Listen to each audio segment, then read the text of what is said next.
are all full of authentic points of view. Myself alone have at least 22. They come from the things that we have been through. Those things can either make or break you. Life is full of ups and downs. It's our choice to either smile or frown. Please choose to smile today, because it's one thing that's free to give away. People say that life isn't hard, it's what you make of it, but what if only struggle surrounds you? What can you take from it? Life can be hard and some things aren't fair. Please listen to others just to be aware. All I'm saying, you never know what someone's going through. Just because they look happy doesn't make it true. Hopefully this podcast will help you see you are not alone, you at least got me. We are more alike than you may know, but if we stay quiet, we will never grow. Don't ever give up, because you got this. If you quit, think of all the opportunities that you could miss.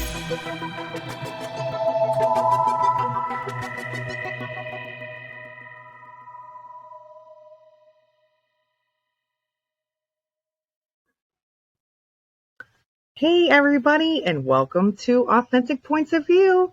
It's me, Danielle Brewer, your host as always. Thank you so much for listening and now watching. So excited to go to video now. Yay, you get to see what I look like. Woohoo! All right, so I'm excited about today's guest. He is so awesome. I saw him on a group and it had all his info, and I was like, oh, I want to talk to him. So Rob Chang is the creator of the Passive Wealth Coaching System, and he's also an author of a book to help you put those to real life. So he's been in real estate since 16 years old, which is so awesome. All right, so welcome Rob to the show. Thanks for having me on, Danielle. I definitely will do my best to provide value for your viewers and your audience, and congrats on being on video. Thank you. Thank you so much. I'm really excited about it. And you will definitely bring value and a lot of information. Actually, just reading the bio, I was like, oh, wow. It's really impressive. So, all right. Now, you started managing apartments at 16, is that correct? That's correct, yeah.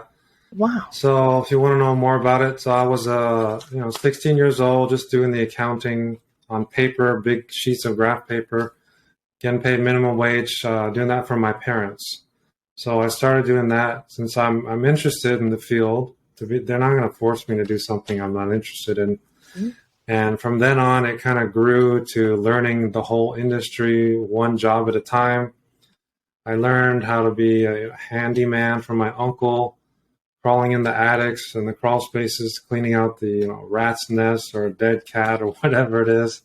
Because I'm small, I can crawl in there, And then from that, it grew to collecting the rent, knocking on the doors, getting the money, the rent checks, the money orders, all that stuff.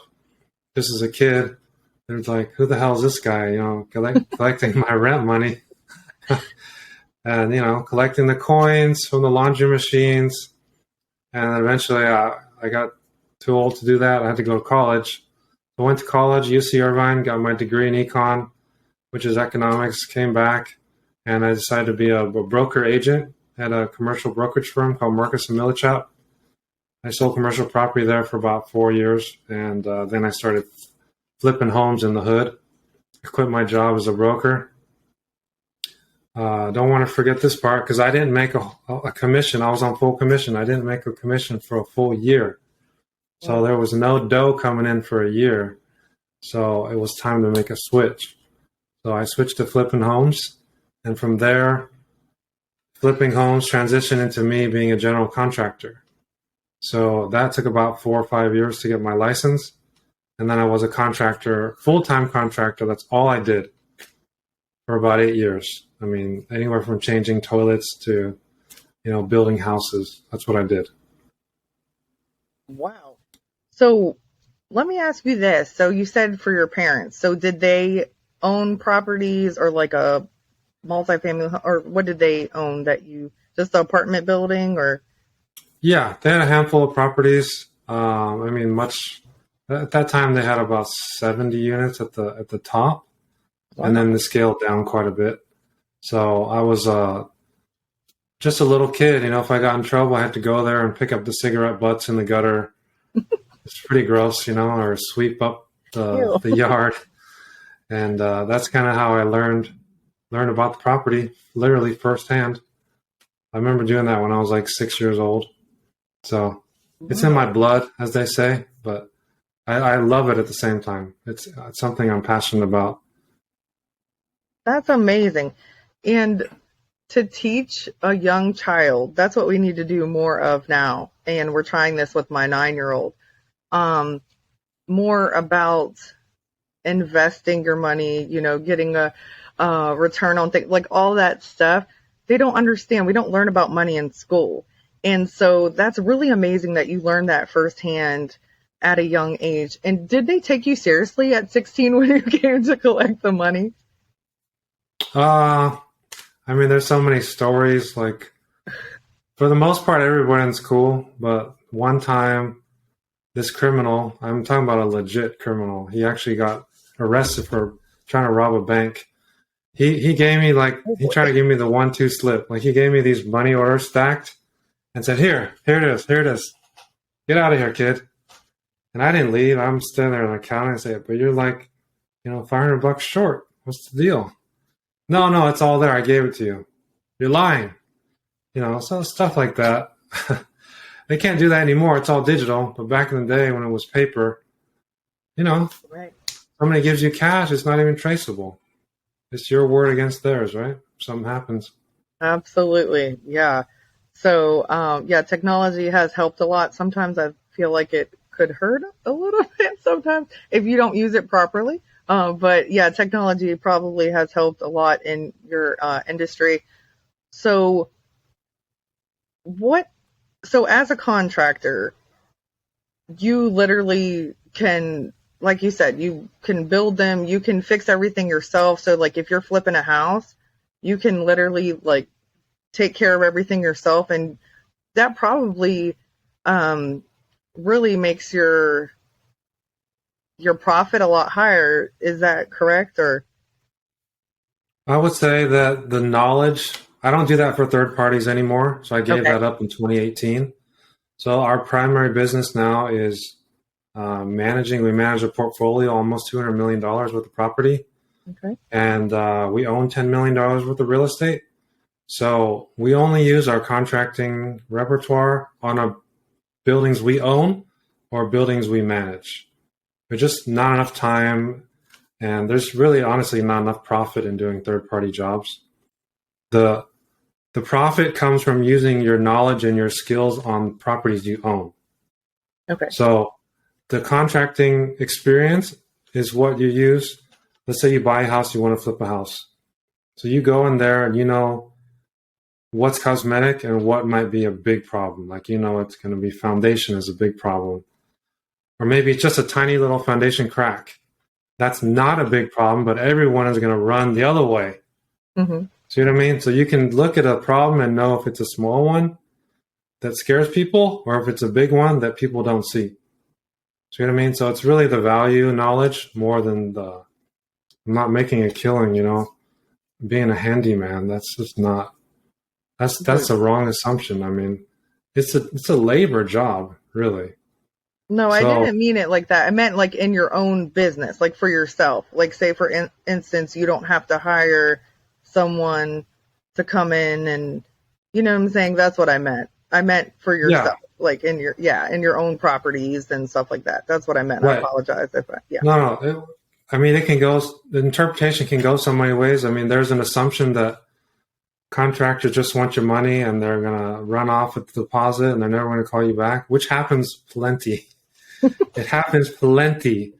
But because we are consistent, we're a management company, we have relationships with contractors.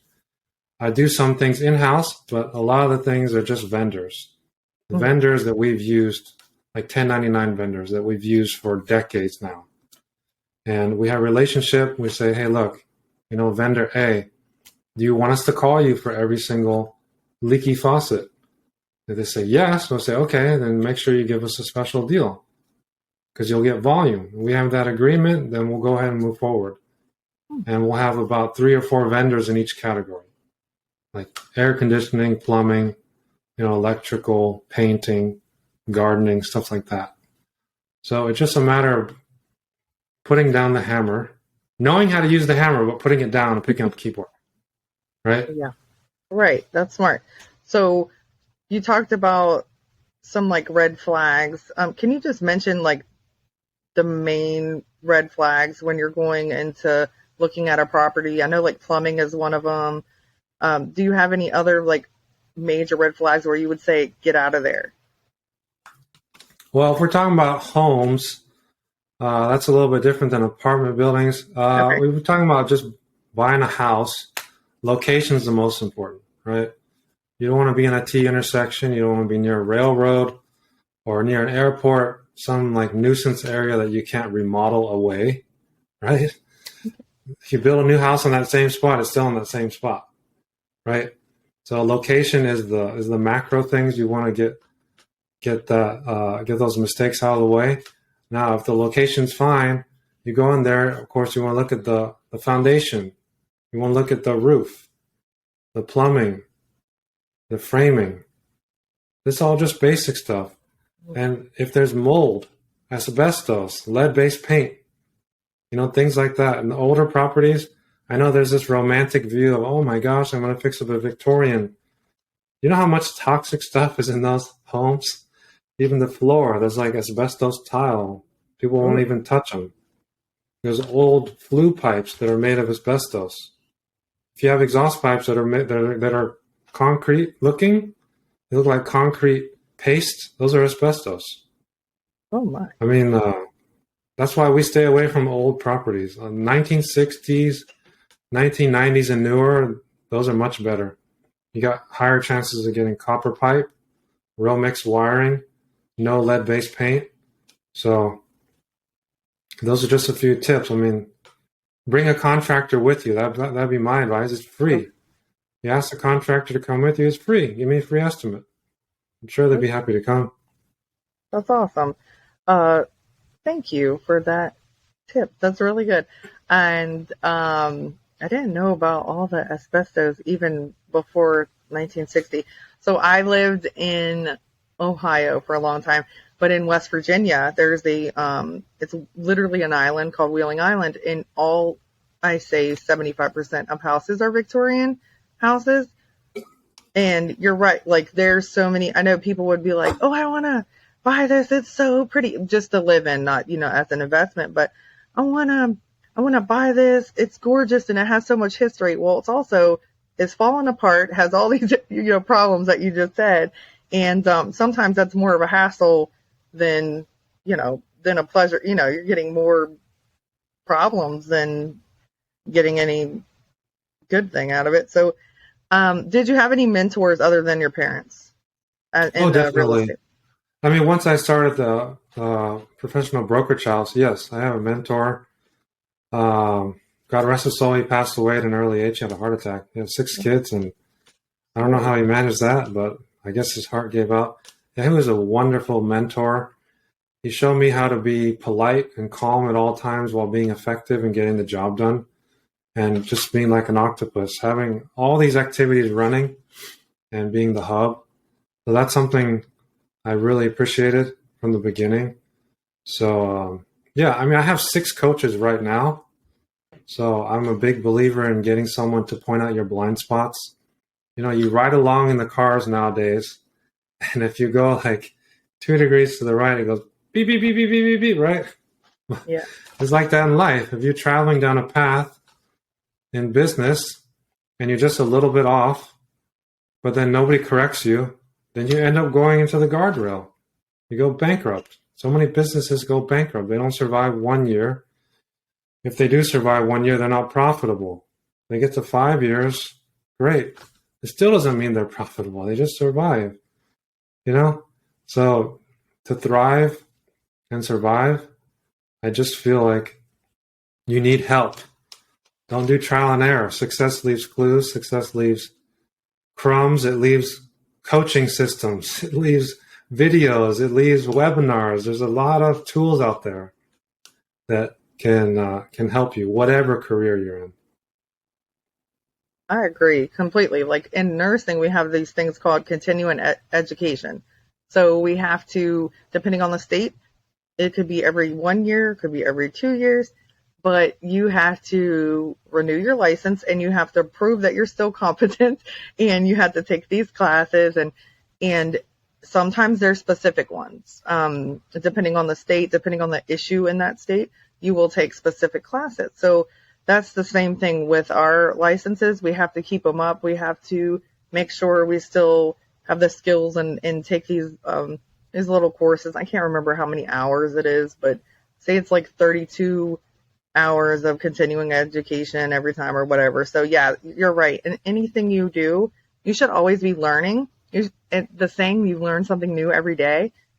It's absolutely true in every facet. Whatever you're doing, you should be learning something every day. You should be seeking that knowledge. And like you said, learn from what might not be working, right? And it's great to have coaches and people from the outside that are looking in and they're like, well, maybe if this is done different or, whatever, and then that could help you. So that's wonderful that you know that. And that's the key of being successful.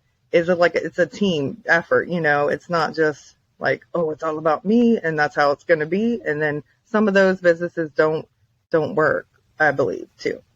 So that's really awesome. Now, what your book is really amazing. Now, what is it called?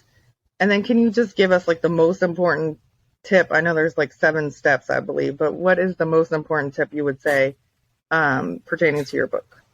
So it's called 7-Step Blueprint to Passive Wealth, and it's available on Amazon. It did hit bestseller in the commercial real estate category and 2 other categories. Awesome. Very lucky that we can spread the word. It's about teaching financial freedom. And if anybody doesn't know this already, 90% of all the millionaires in the United States come from real estate. And within that chunk, 80% are first generation, which means that anyone can do it. These aren't trust fund babies. These are not, kids from the CEOs of all the blue chip companies. No, these are people who just go out there and do it.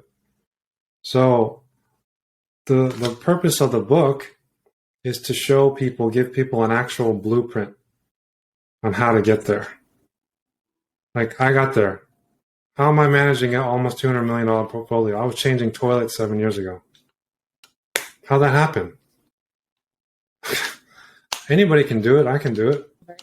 I was more interested in going out to the bars and drinking 10 years ago than I was. I didn't have a coach back then. I had plenty of people telling me what they should do, what they want to be, and what they dream about doing. But who's actually getting it done? Usually only 1% of the population. And people think, okay, oh, I don't need a coach. Like my spouse is my coach, or my friend is my coach, or my siblings, they're my coach. But no, they believe your excuses. Coaches don't believe your excuses, and they hold you accountable. And before I got coaching, like I said, I have 6 coaches. Before I got coached, I was like, damn, I don't want somebody to point out what I'm doing wrong, and then I'm going to feel like I'm not good enough. I'm going to feel guilty. I just want to show up and be perfect. I want to show the coaches I don't need to be coached. I was like, such a weird way to think. But in reality, the coaches, the mentors, the teachers, I'm talking about real teachers, not theoretical teachers. They're the ones who are doing everything they can in their power to make sure you succeed. They're your cheerleader. I mean, they're the ones that are going to push you, incrementally push you, and hold you accountable. And I'm sure you have people holding you accountable in the hospital, right, Danielle? I'd say, yes. I'd say multiple layers of people accountable. Yes. And would you say that system works? Well, I actually am going to be a guest on podcasts because it's changed a lot. So it depends on what you ask me, or when you ask me, or I'm a travel nurse, so it depends on where you ask me. Mm. It depends on the hospital system, and I feel like sometimes and I don't want to say this the wrong way. It's I'm gonna change it. So say there's too many captains and not enough, I don't know, people in the boat or whatever, and so that's the problem. Is that I feel like it does work. So say for instance, we have to abide by so many different things. There's HIPAA, so we can't violate, patients' privacy rights, all this stuff. But then sometimes there's too many people telling us what to do and they're contradicting themselves. That's where mistakes can be made. And I feel like a lot of times it works great because, say for instance, there's every hospital has their strict like policies, like you have to follow this. But then I work in recovery room, so that's where you have anesthesiologists and you have surgeons and you have residents and you have all this stuff. And so when those things get combined, sometimes I feel like that's where it gets tricky. But yes, it definitely does work. We have to have policies. We have to have guidelines, of course, especially in nursing. So in recovery, there's a thing called ASPAN. So we have to follow that. So it's like anesthesia, like it's about, recovery and all these guidelines, like, if a patient is appropriate to be moved on to the next phase, like those kind of things. That works 100%. But when you add two different doctors, now I have to listen to doctors, I'm a nurse, but you have two different doctors telling you contradicting things, that's kind of like, like it's frustrating. And so my job is to be a patient advocate. I'm the one at the bedside. So I take it very seriously. Like those patients, it's like, I don't want to say what their life is in my hands, but I'm the one reporting if something is going wrong, right? So I have to be aware at all times. I have to be passionate about what I'm doing. And so therefore, I think it does absolutely, it works. But I feel like in the place I'm working now, there's so many different like things bumping heads. So it's hard to answer that question. It's kind of it's kind of iffy. It depends. If it's a well ran, managed hospital system, absolutely it works. But that's another thing. If you look at, like you said, like companies, think about this. Any management, like you guys do, that is so important because that can make or break the situation, right? In anything, it can make or break the company. It could, communication's important.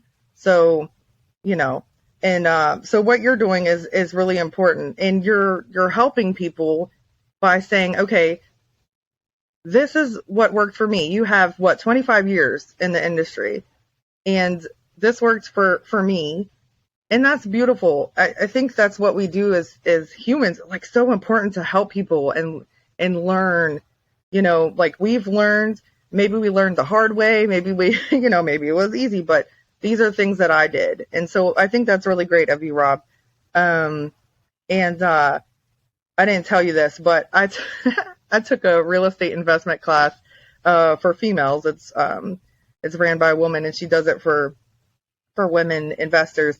And I didn't really do much with it because I'm so busy, but I'm really interested in it, and I think it's amazing. And passive income is so important. And can you just explain a little bit, like what does the saying passive income mean? Sure. So there's passive income and there's passive wealth, right? Somebody can say that I want some passive income. Okay, go buy a vending machine. You get, $20 a month. Okay. It's passive income. Well, let's be specific. Always track, measure, manage so you can improve. Get just like you're in the hospital. You got to get your baselines. You check in, you get your blood work, all your metabolics and all that stuff, right? So you know what you can improve on. If your cholesterol is too high, you better stop eating those hamburgers, bro, right? You got to do something about it. So it's the same thing in real estate. You got to get your baselines. Where are you at? Where's your income? How much taxes are you paying? How much property do you own? What's your net worth? Assets minus liabilities is net worth. Okay. It's not that jewelry you got in the closet or the Pokemon cards. It's like, real assets that it's not your sneaker collection either, okay? Not if you're wearing them every day. So once you get your baseline, then you have to know, okay, what are my goals? What are my real goals? If I want, it's just a reverse engineering, okay? I'm setting the stage so you understand. If you're at your salary job, your W-2 job, you earn 100 grand. And you say, I hate this job. I'd rather travel to the Bahamas or Hawaii with my family, 4 times a year. But where's my 100K going to come from? Right. Right? What's going to spit money at me every month? Well, it has to be assets. Something that you own that people are willing to pay money to use. It can be a business too, okay? Business can be a passive wealth generator as well. So if you need that 100K, you just reverse engineer. Okay, how many units do I have to own for that to happen? So you take the rents in your area, right, minus all your expenses, and then you can figure out, okay, to get 100 grand in cash flow, I need to own 50 units, or I need to own 300 units. Depends if you're in Tennessee or San Francisco, okay? Mm-hmm. It totally depends on price. But then you make that formula, and then you can put together a 5-year plan.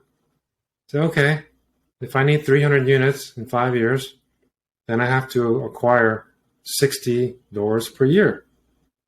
How can I do that? Maybe I need help. I need a partner. I need a syndicate. Does that make sense? Right? That's how you can build your portfolio to build passive wealth. And then it's going to be paying you 100 grand every year while you travel and have a great time. And the years that you don't spend 100 grand, then you're accruing more money. You can buy more units. It's a system that feeds itself. Whereas most people trade their time for money until they die and they never, ever invest. That's a fact. Most people just, okay, time for paycheck, time for paycheck, time for paycheck. And at the end of the month, they make $100, they spend 120 on the credit card. And they're screwed. It's spending patterns that are really, really dangerous. When the rainy day comes and there's no more COVID checks, what are you going to do? So I'm not saying you have to build a real estate portfolio. You don't have to do that. You can also build a business that eventually runs itself, meaning it makes money when you're not involved personally. Meaning you don't have to be there every day, 8 hours a day, and it's still making plenty of money. You've got a good general manager. You've got good employees. You got the captain of the ship. You got the people rowing the boat, right? You got the people cooking the meals. You got the mechanic. You got everybody on the boat. But if you can't make that trip, you had to stay on shore, they're still going to make it to the destination. They're still going to come back with the payload and say, look at all the treasure we found, Danielle. It's all yours because you own the boat. See? So it's being a business owner and creating that management style so your employees are your team leaders. They're leaders. They can lead without you. You don't micromanage. Micromanaging and perfectionism kills businesses. They'll never, ever grow. If you're a perfectionist, you're not meant to run the business. You're probably a creative side instead, okay?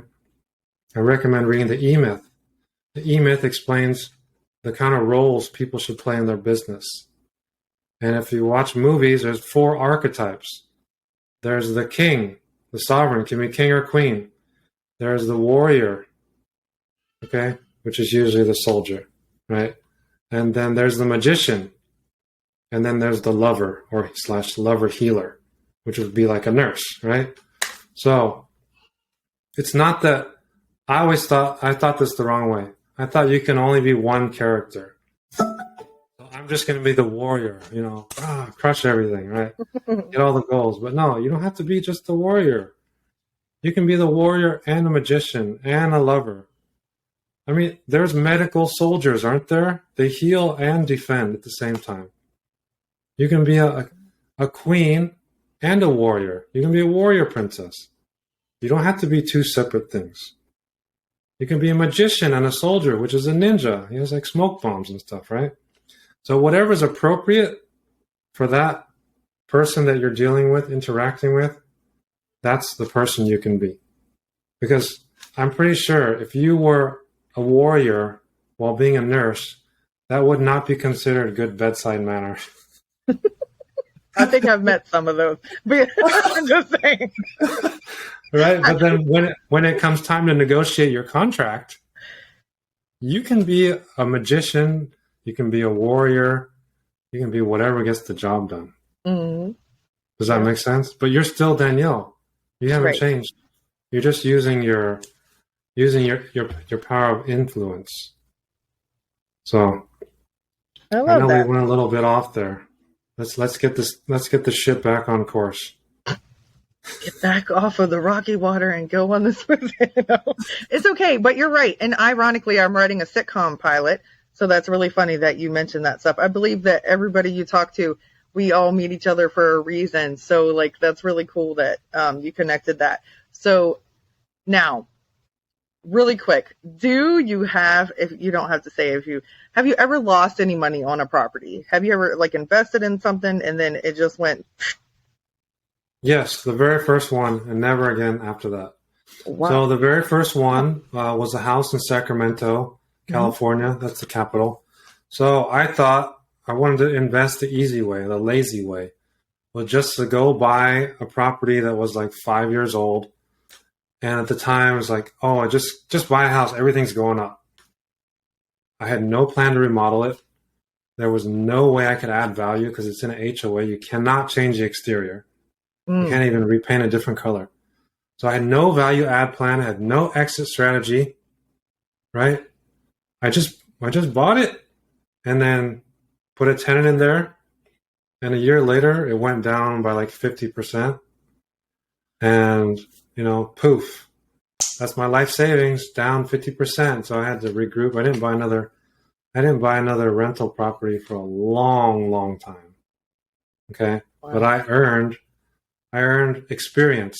They call it tuition. You pay with your time or your money. Well, I definitely pay with the money. So in apartments, the market doesn't matter. Okay. You guys and girls are rolling your eyes at me. The market does not matter. What value you add, that matters. Okay. That's the only thing that matters. You go into a property, you remodel a little bit, you raise the rents. Now you've made your profit margin. I'm talking about apartments, okay? But in single family home, you need to have a different exit strategy. You need to make that house really pretty. You need to get in the mind of the buyer walking through, get the amenities they want. Don't go so, crazy on the color scheme. Make it neutral, make it appealing. And you have to appeal much more to the emotional side on the home exit. So that's my 2 tips. I can't explain everything, but that's just the surface, okay? Yeah. Well, thank you so much. I really, I love this. This is very fun. It's kind of selfish of me because I really want to know myself. So just joking. I'm not selfish, everybody. No, I really love to learn. And so, and talking to you is such a great experience for me because I love speaking to people that are successful. And the fact that you said, a few years ago, you were like still messing around with toilets and doing I can't say the word. Can't say contractor. Okay. But you were doing that kind of stuff. So, and what you said was your focus wasn't correct. So that's awesome that you're saying like, if you want it, you got to go get it. That's for an athlete. That's for anything. If you want the business or you want to get into, if you want to have passive wealth, you've got to work hard. There's so many of the billionaires that I watch or millionaires that I watch, different, be it a podcast or YouTube or whatever. When I listen to them, they don't sleep. That's what they say. We don't sleep. And I don't sleep either. I sleep maybe 4 hours a night. But anyway, that's another thing. But so it's like the grind of it, right? If you want it, you got to go get it. And then when you get to the point, hopefully it runs like a smooth, well-oiled machine. But anything you start, you might lose money at first. I mean, the first year of any kind of business or whatever, I don't know. This is just my opinion because I've had photography business and different things. You have to put your own money into it most of the time, unless you do have investors or people helping you. But to even get the products and get started, and so the first year can be rocky, or even like you said, maybe the first 5 years, you have to get to the point where you're profitable because you're going to wear yourself out. You're going to be so exhausted, and then you might give up. And we don't want you to give up. We don't want you to be like, this is a never ending battle. I'm never going to see the light at the end of the tunnel. So I think that's really great. Like I said, I think it's amazing that you're teaching people. Now, you already gave some advice, so that's wonderful. I love it. Where can we find you? Where can we buy the book? And do you have any social media or any websites that we can go to? Yeah, you can buy the book on Amazon.com. It was released on September 1st and hit bestseller. So you can buy that on Amazon.com. You can go to my website, www.passivewealthcoaching.com. It's the same tag on all social medias, Instagram. We have a Facebook business page. And it's all the same. Come holler at me. We're happy to help. We have free content. We definitely will add value to your time if you come visit us.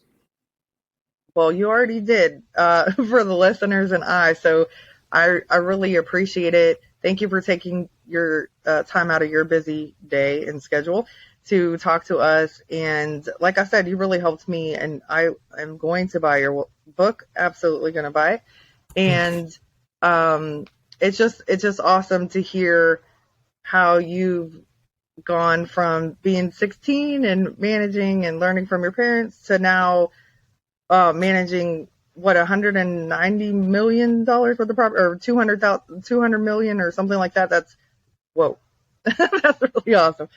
So I'm so happy that you share your success and tips with us. All right. Well, Rob, you're so awesome. You're great. And Thanks, I will follow you and I will buy your book. And I just want to, again, thank you so much for everybody that listened. And thank you, Rob, for coming and talking to us. And I hope you have a beautiful, wonderful day.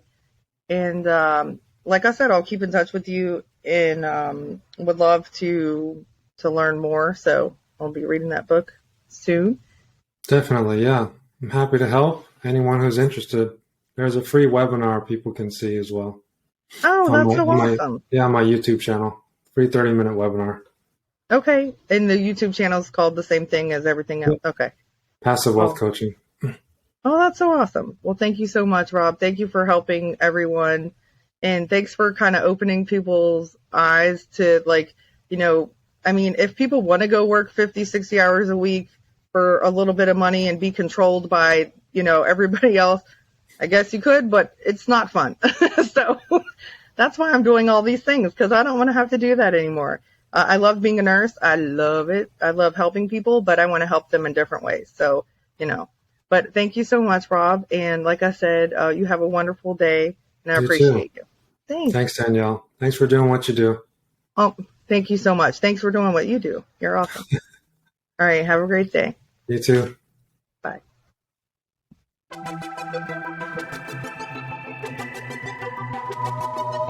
Thanks for listening to Authentic Points of View podcast.